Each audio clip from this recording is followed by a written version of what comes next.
Hey, what's up everyone? Back for another KBO video. We're looking at the Friday slate.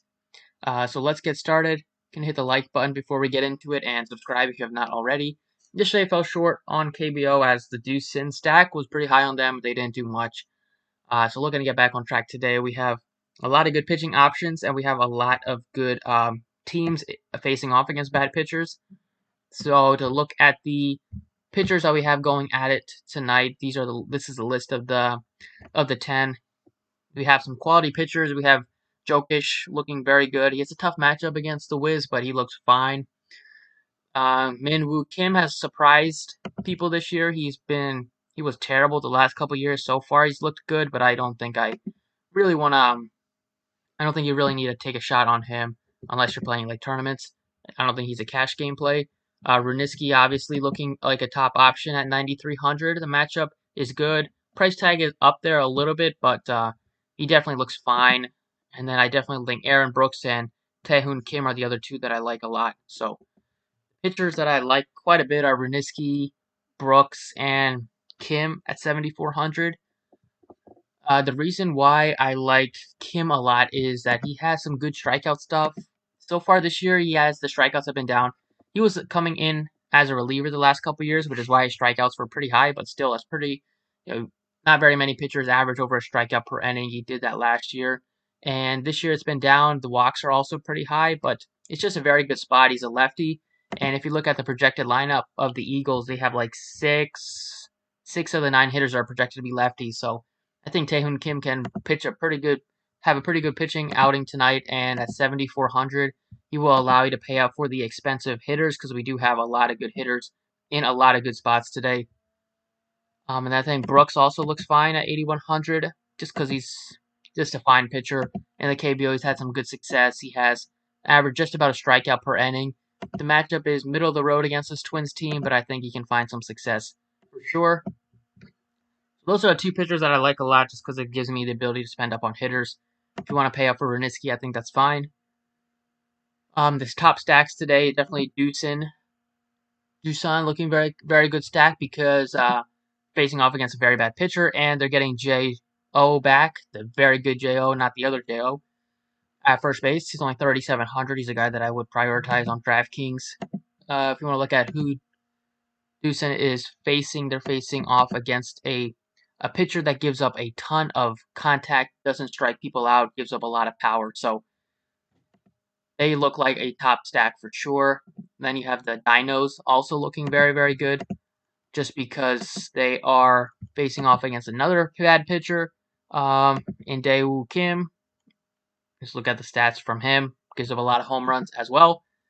And then I like the Heroes also facing off against a pretty young and bad pitcher. So those are the top 3 offenses really in the KBO. They're on all 3 are in very, very good spots. So those are the 3 that I would get my hitters from.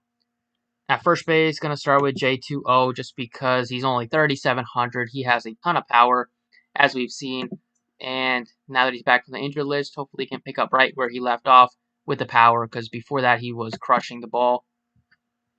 Next up at shortstop, Ha-Seong Kim is expensive, but that's why I'm going a little bit cheap at pitching so I can fit in a guy like Kim. I think he's faced some tough pitching lately. The Heroes have had some tough matchups in terms of their offense, but now it's back to a very, very favorable matchup against a young pitcher, and I think that a guy like Ha-Seong Kim can have some pretty nice success.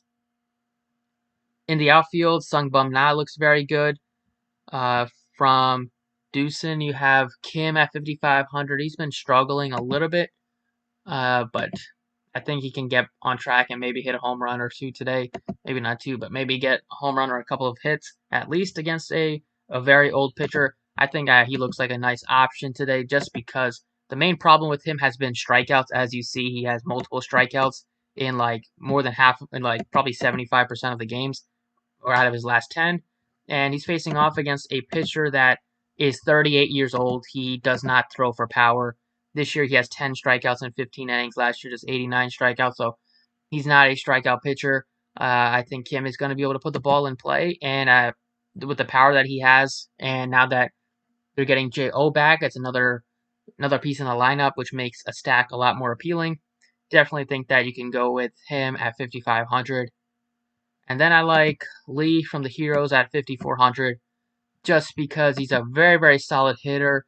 It's a great spot for the Heroes to get their offense going. They put up a decent amount of runs yesterday, but Lee batting like second in the lineup, facing off against a pitcher from the Wiz who is only 21 years old. He's gotten off to kind of a rough start so far in his 3 years. Last year, about a 5 ERA, gave up lots of power. This year, given up 2 home runs already.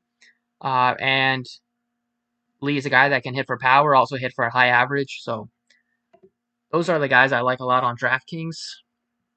On Fanduel for this evening,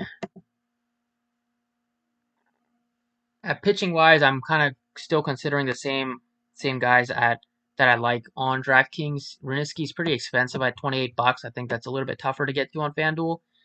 You could definitely look at Jokic at $24 just because he's cheap. Then I like Brooks. I think he's fine, but also Kim, just because he's facing off against a very bad offense. He has decent strikeout stuff, and he's facing off against a team that is probably going to have more than half their hitters as lefties. So even though he is a lefty, he's going to get a lot of favorable matchups. So they also strike out a lot. And then stacking wise, it's the same stacks that I mentioned on DraftKings. In the outfield, we have a very cheap hitter that you could look at if he continues to bat leadoff. Park has been struggling for the Bears, so they have gone with another leadoff hitter the last couple of games. We'll see if they still do that now that Jo is back in the lineup. But Jung, also you can play him on DraftKings. He's like min price there. He has been getting the start as the leadoff hitter, and if that happens again at $7, that definitely looks good. But if he's not batting leadoff, or if he could also not even be in the lineup, depending on if Jo is who he takes the place of. But I think he will be, but he might be batting like bottom of the order. But at infield, Fernandez looking really, really solid. I like Ha-Seong Kim a lot on FanDuel just because he is pretty affordable at just $14 for the amount of upside that he has with the speed and power combination. Another guy at the infield that I like is on the Dinos, and that's Yuji Yang. He got off to a very, very slow start, but now he is starting to pick it up with 2 big games back to back. It's a very, very favorable spot here for them, and you should be able to have more success today against a very bad pitcher who gives up a ton of power. And then next up in the outfield, I say Sung Bum Na at $15 looks good, a little bit expensive, but then you could also go with Jung Lee at $14. So those are the 4 guys that I like a lot on FanDuel. So that's it for the video. Thanks for watching. I appreciate it. You can drop a like if you enjoyed, and good luck tonight.